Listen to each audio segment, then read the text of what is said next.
How long do implants last?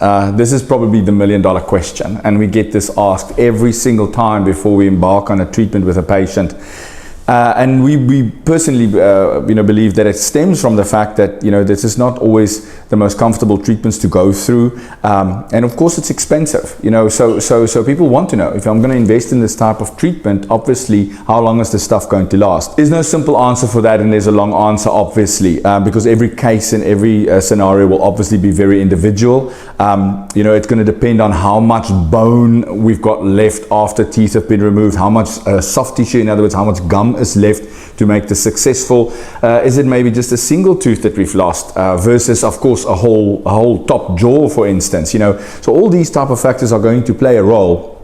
I think the long and the shorter answer for this ultimately is, although we would love for this stuff to last forever, and it certainly started off as that. It was this very exciting treatment many years ago, and we were going to replace teeth, and it was going to be wonderful. But what we've learned over the years is this is actually not true. It comes down to that this is a foreign object, basically, that we're putting inside the bone. We're putting it into an environment that have got forces going on it on a daily basis, which is good enough to go through bone. And this is an ever-changing environment. Nobody's going to get to 90 and their teeth are going to look like they're 10 years old. So the environment around these implants are going to change as well.